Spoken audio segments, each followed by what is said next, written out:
रंजन ने भी डॉन की बात में अपनी बात जोड़ते हुए कहा। ये बात सुनते ही अभिनव ने एक गहरी सांस ली।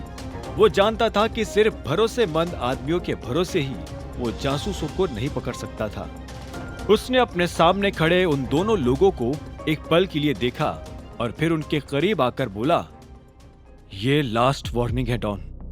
मेरी परमिशन के बिना तुम मेरी पहचान के बारे में किसी को कुछ नहीं बताओगे, ठीक है?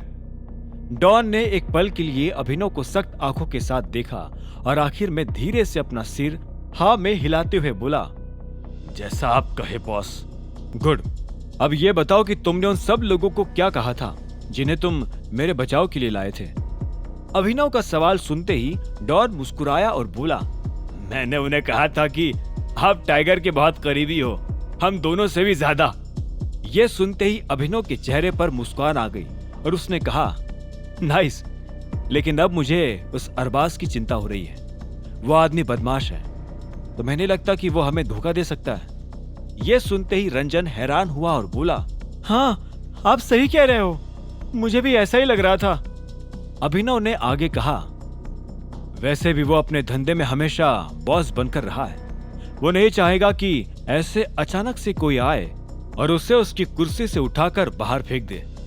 मुझे तो यहाँ तक लगता है कि वो मेरे बारे में जरूर दिक्पाल को बताएगा और इसके बदले मोटा पैसा लेगा। डॉन ने जैसे ही बात सुनी तो उसकी आंखों में एक खतरनाक चमक आई और उसने अभिनव को देखते हुए पूछा, आप बोलो तो उसे खत्म कर दे। नहीं, देवेंद्र तक पहुंचने के लिए हमें अभी उसकी जरूरत है। ये सुनते ही डॉन ने हाँ में सिर हिलाया और बोला, तो फिर हमें क्या करना चाहिए? चिंता मत करो, उसका प्लान भी मैंने बना लिया है। मुझे कोई ऐसा मिल गया है जो इस मामले में हमारी मदद करेगा। ये बात सुनते ही रंजन और डॉन हैरान हो गए और अभिनव से एक साथ बोले, हमें समझा नहीं। अभिनव ने उन दोनों की आंखों में देखकर कहा, मैं अभी अरबाज के एक आदमी के हाथ में एक पर्ची देकर आया था। हमारा सॉल्यूशन उस पर्ची पर लिखा हुआ है। लेकिन आपने उस पर्ची पर ऐसा क्या लिखा था और आपने उसे अरबाज के आदमी के हाथ में क्यों दी? डॉन ने पूछा। उसका यह सवाल सुनते ही अभिनव के चेहरे पर मुस्कान आ गई थी। डॉन और रंजन बेसब्री से अभिनव के जवाब का इंतजार कर रहे थे। अभिनव ने एक गहरी सांस ली और कहा, मैं उसे अपना फोन नंबर देकर आया हूं। यह सुनते ही डॉन कंफ्यूज हो गया और बोला, फोन नंबर? अभिनव ने हाँ में सिर हिलाया और बोला, हम उस आदमी को अरबाज के गुट में एक जासूस बनाकर इस्तेमाल कर सकते हैं। जहां तक मेरा अंदाजा है, वो कल देवेंद्र से मिलने के बाद कोई ना कोई खतरनाक कदम तो जरूर उठाएगा।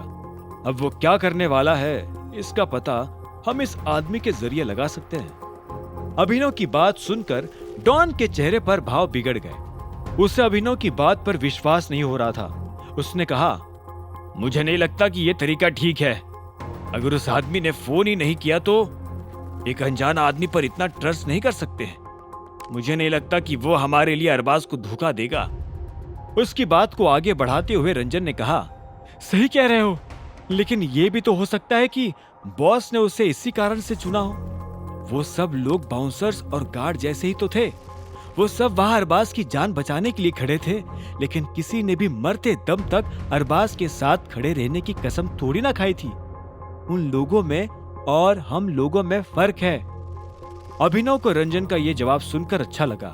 उसने आंखों ही आंखों में रंजन की तारीफ की और कहा, ये सही कह रहा है। और वैसे भी रंजन उन्हें पहले ही बता चुका था कि मैं कौन हूं। मुझ में और अरबाज में जमीन आसमान का अंतर है। वो आदमी जरूर इस बात का ध्यान रखेगा और फिर यह फैसला लेगा कि उसे किसके साथ जाना चाहिए। डॉन अभी भी सेटिस्फाइड नहीं था। उसने फिर से पूछा, और अगर फिर भी उसने फोन नहीं किया तो? अभिनव ने उसके सवाल के जवाब में कहा, तो फिर हम जाएंगे हमारे दूसरे प्लान पर, जिसका नाम है प्लान बी। ये वही प्लान था जिसके बारे में अभिनव उस आदमी को अपना फोन नंबर देने से पहले ही सोच चुका था। ये कहानी जानने के लिए देखें अगला एपिसोड सिर्फ पॉकेट एफएम के यूट्यूब चैनल पर, और द रिटर्न ऑफ टाइगर के सारे एपिसोड्स को सुनने के लिए डिस्क्रिप्शन में दी लिंक से डाउनलोड करें पॉकेट एफएम ऐप।